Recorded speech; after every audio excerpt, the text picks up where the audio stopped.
Hello and welcome to another episode of Joyful Menopause, where we talk all things women's health.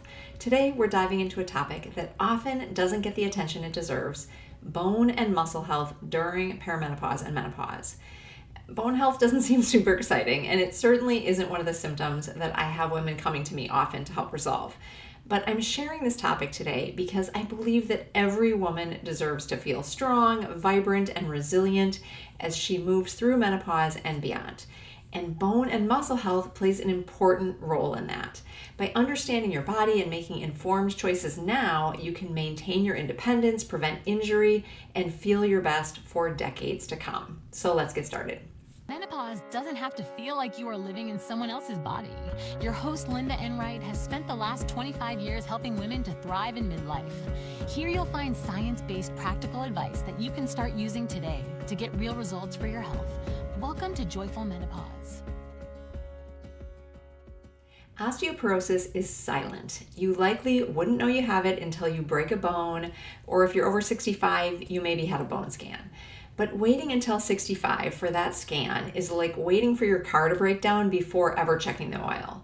Bone loss can accelerate during menopause because of declining estrogen, making fractures more likely to happen.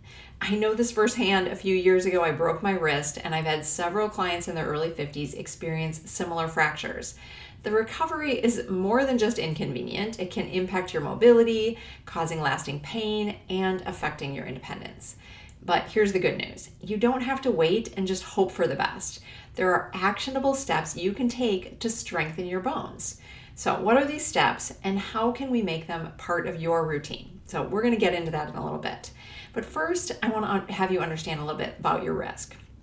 Let's talk about the factors that can increase your risk for osteoporosis. Some are beyond your control, but others are completely within your power to do something about. So things they include: reduced estrogen. During menopause, lower estrogen levels, reduced bone density, increasing the risk for fracture. Low vitamin D levels. Vitamin D supports calcium absorption. Without enough, our bones can become fragile. And there's other bone supportive nutrients as well. In my Joyful Menopause coaching program, the first thing we do is nutrient testing so we can see your personal nutrient levels to determine where your needs are and what might be the best choices, whether it's food or supplementation, to get those back up. Health of your bones being one of the reasons to do that. Excessive alcohol consumption. Alcohol blocks calcium absorption, and that weakens your bones. Smoking, tobacco smoke contains chemicals that reduce bone density, and some medications also can play a role. One that I think is overprescribed is proton pump inhibitors for heartburn. That can interfere with calcium absorption.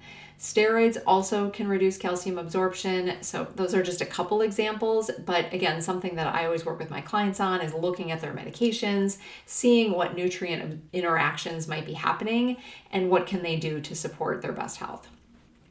How do we know? A DEXA scan is the most commonly used test to measure bone density and predict the risk of fractures. Unfortunately, again, it's often recommended just for women over 65, but you don't have to wait until then, especially if you have risk factors. Younger women can talk to their doctor and try to get earlier screenings if there's a family history, lifestyle, or symptoms that may be increasing their risk. In some cases, providers might recommend a DEXA scan if you have a history of fractures, if you have low body weight, or certain medical conditions. But just knowing your risk is the first step. The real question is, what can you do to lower that risk? Stick with me. We're going to talk about how hormones, muscle health, and your daily habits can make a big difference. My mission is to help women navigate perimenopause and menopause with confidence by providing practical, science-backed health advice that leads to lasting change. I want you to feel vibrant and strong today while also taking steps to safeguard your long-term health. If you'd like more insights on nutrition, lifestyle strategies, and menopause, be sure to check the link in the show notes and sign up for my weekly email newsletter. Each week, I share simple, actionable tips to help you take control of your health. So now let's dive into the connection between muscle health and hormones. We often think about bones. Of course, that's what we're talking about, but muscle health is actually really important too. Hormonal shifts during menopause impact your muscle mass like they impact bone health too. Testosterone and progesterone are key players in maintaining the strength of your muscles. Postmenopausal women often experience accelerated muscle turnover, so that means the building and breaking down of your muscles. And this can lead to muscle weakness, poor balance, and then that can lead to a greater risk of falls. The good news, resistance training is like a secret weapon. It doesn't just build muscle, but it also supports bone density. Muscle tissue also is metabolically active, meaning that it helps with maintaining a healthy weight and reducing your risk for chronic disease. Certainly, you don't have to become a bodybuilder to get the benefits of resistance training. Even small, consistency is the key. Consistent efforts can make a significant impact on muscle strength and then bone health. So I want to give you 5 things that you can think about if you're getting started with resistance training, and then in a minute we'll focus on nutrition for the health of your bones. So some things around strength training and resistance. First, start just with body weight exercises. So you can do things like squats, lunges, push-ups, and planks. They're a really great way to build foundational strength without needing to go to a gym or having any equipment. These exercises are really great because they engage multiple muscle groups and they can then help improve balance and coordination. So it's not like you have to just focus and isolate one specific thing. You can do something that's going to have benefits more for a functional approach to resistance training. Next thing you can do is incorporate some resistance bands. Resistance bands are affordable, they're versatile, they're easy to store, they travel really well. They're nice because they can give adjustable resistance. So they're great for beginners. And when you're more advanced, then you can start using a thicker band or making it shorter so you're increasing your strength. You can do exercises like squats, banded squats, rows, shoulder presses, all really simple things you can do. Again, one piece of material that is going to be your weight. You can also use household items. You can do things like water bottles or canned goods or even fill a backpack with books. That can add resistance and make it a little harder to do these things and start to build some muscle. The third thing you can do is prioritize consistency over intensity. So strength training just 2 or 3 times a week is enough to see benefits. And the best part, it doesn't have to be a long workout. Even 20 to 30 minutes can make a difference. Again, consistency is key. Fourth thing you can do is rest and recover. Your muscles need time to repair and grow. So you want to make sure that you're resting between workouts and getting adequate sleep to support recovery of your muscles. And then last thing, listen to your body. This is something I talk about with everything that we do. Pay attention to how your body feels. Mild muscle soreness is normal. That's a good thing. Pain is not. If you're unsure where to start or you're concerned about injuries, consider getting some professionals' help. Personal trainer, a physical therapist, an athletic trainer is often a physical therapist that has specific athletic training background. They can be a great resource, particularly if you've had any injuries or concerned about that as you get started or as you're continuing to build muscle. It takes a little time. Building muscle takes time, but the effort definitely adds up. Strengthening your muscles is like giving your bones extra protection. It's an investment in your long-term health and resilience. So now you have a roadmap for some resistance training and some things to get started. And maybe that part you've already got and you're already doing good resistance training. So you can always keep building on that. For women through the years of perimenopause and menopause, building muscle and having strong muscles is really helpful for a lot of things in preventing chronic disease and weight management and all the things we're working on. And also it's really good for your bones. So if you're just getting started, gave you some ideas on that. If you're moving further ahead, there's some ideas too, just again, focusing on rest and recovery and listening to your body. But these choices, these lifestyle changes will further support muscles as well as bones. All right, so now let's shift gears a little bit and let's talk about nutrition. Your bones and muscles are only as strong as the nutrients that you give them. So to maintain resilience, we need to consider a few different things around nutrition. First, I want to talk about 4 specific nutrients that are important for bone health: calcium, vitamin D, magnesium, and phosphorus, and also amino acids for collagen production. So calcium, we all know about calcium, essential for bone strength and density. Aiming to get it from good food sources rather than relying on supplements is best, and we'll talk about that a little bit.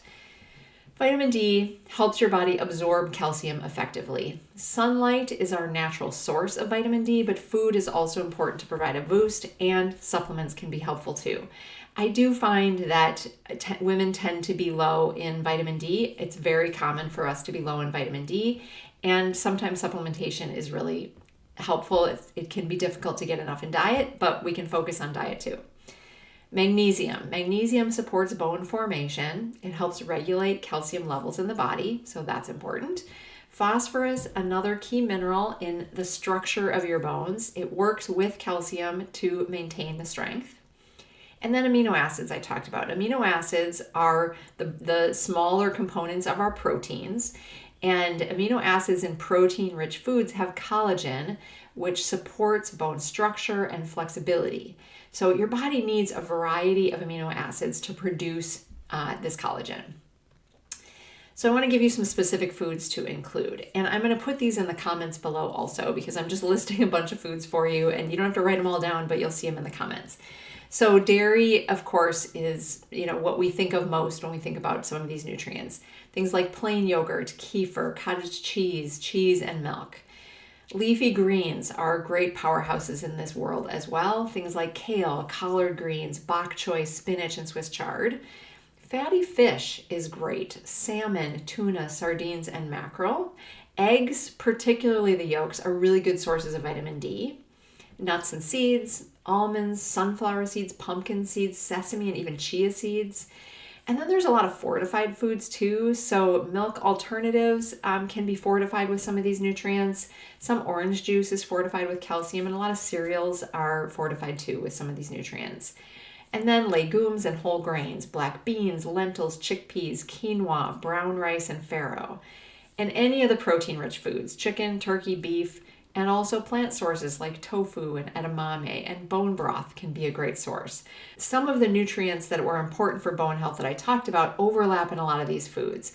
So it isn't just that let's eat this for calcium, let's eat this for magnesium, but there's overlap within each of these. So that's why I'm just giving you a list of great food choices to include. So again, check out the comments below to get that list too. Incorporating a variety of these foods into your diet every day ensures that you're getting some of the nutrients to support both bone as well as muscle health. So you might have thought about some of these food options, but also, did you realize that water is important too? Staying well hydrated also plays a role in the density of your bones. About 25% of bones is made up of water. So staying hydrated ensures that your bones maintain their structural integrity and remain resilient. And water also helps transport all these nutrients I talked about, calcium, magnesium, phosphorus. It helps to bring those to your bones. So without enough water, without adequate hydration, the delivery of those nutrients doesn't work so well, and that can also reduce the strength of your bones.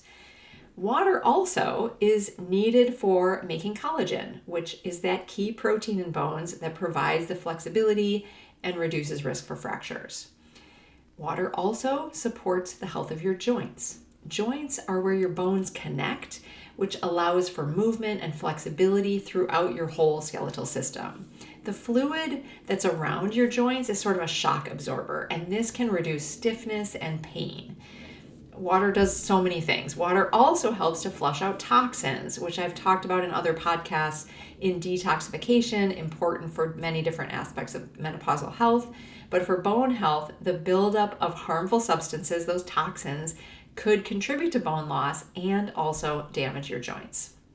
So a question that I get asked all the time is how much? How much water do I actually need to drink every day? A good goal is to aim to drink half your body weight in ounces of water per day. 150-pound woman would aim for around 75 ounces of water. Also consider that if you have a diet that's rich in fruits and vegetables, that gives you water in your food too. If you have a diet that's pretty heavy in meat and grains, breads, and things like that, that's not giving you as much water from your diet. Herbal tea is also great, provides hydration without caffeine. And listen to your body. Again, listen to your body. Thirst, dry skin, fatigue, those can also be indicators of dehydration. We think of thirst maybe, but dry skin and fatigue, I don't know that women often think that those could actually be because you're not drinking enough. Staying consistently hydrated is a simple yet really powerful way to support your bone health as well as your joint health, especially during these years of perimenopause and menopause, and then for the many years to come. Up next, I want to talk about gut health. I talk about gut health all the time, from digestive issues to hormonal balance to skin health to weight management. Your gut is crucial for everything.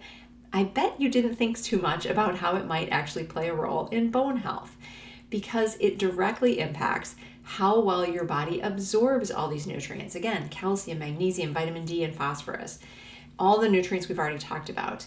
And a healthy gut microbiome, that bacteria in the gut, also produces something called short-chain fatty acids that support bone density by reducing inflammation and improving the absorption of minerals.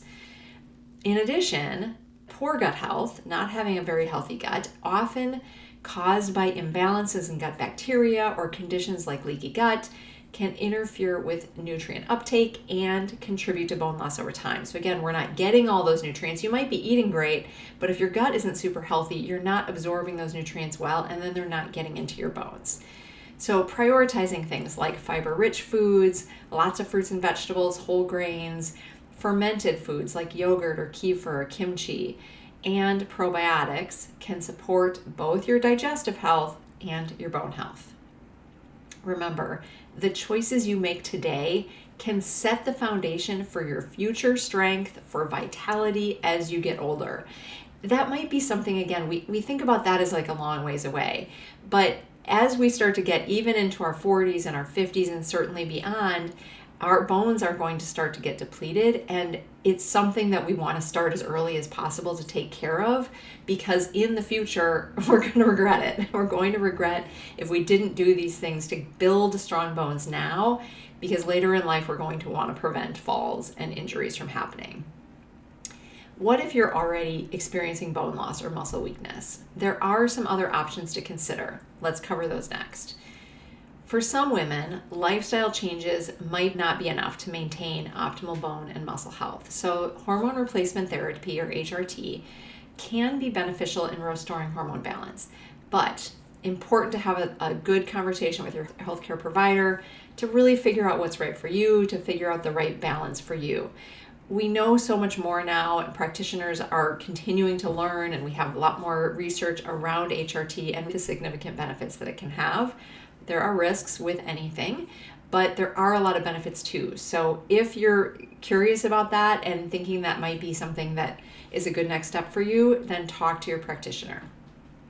And then let's talk a bit about supplements. If you're wondering about supplements, work with a nutritionist to assess your nutrient levels. Like I said, in my program, that's one of the first things I do is we do nutrient testing to understand your unique nutrient needs. The thing about supplements is that, they can be super useful when you need them. If you don't need them, then they're kind of a waste of money, right? If we have enough nutrients, we don't need to necessarily be supplementing. I always think food first. We can get so many of these nutrients from a well-balanced diet, but some things, like I mentioned, vitamin D is often difficult to get adequate in your diet, or I very often see women that are pretty depleted in vitamin D. And when we have a straight up deficiency, when we actually are deficient in a nutrient, it can be difficult to replenish that fully with food. And so supplementation, even on a temporary basis, can help build those levels back up to normal, and then diet can help to maintain them. One other thing I want to add about supplements is it's important to have a supplement that is comprehensive for bone health if you choose to have supplements and if we find that you're depleted and need that. Just supplementing with calcium alone, I don't always think is a great choice because, again, we need all those other nutrients in order for the calcium to get absorbed. So there is a downside. There's a downside, first of all, to just over-supplementing. We don't necessarily need to over-supplement, but supplementing with isolated nutrients isn't always the best choice. So again, working with a nutritionist to figure out what's that right balance for you is going to be the best way to go. The real key about all this is knowing your body and making empowered choices. So, where should you start? Let's wrap up with some final thoughts. Taking charge of your bone and muscle health during menopause isn't just about preventing disease. It's about feeling strong, capable, and full of energy for years to come. Through personalized nutrition, strength training, and appropriate screenings, you can build a solid foundation for longevity and vitality. Remember, progress is about consistency, not perfection. So every small step you take matters. If you found this helpful today, I invite you to subscribe, share this episode with a friend who might benefit. Like I said, I don't think we talk a lot about bone health, and it really is a big factor in that vitality and longevity and just being well for many decades to come. So if you're looking for ongoing tips and support, be sure to sign up for my weekly email newsletter. I send you science-backed advice and simple steps that you can take to feel amazing now and in the future. Stay strong, stay well, and I'll see you next time.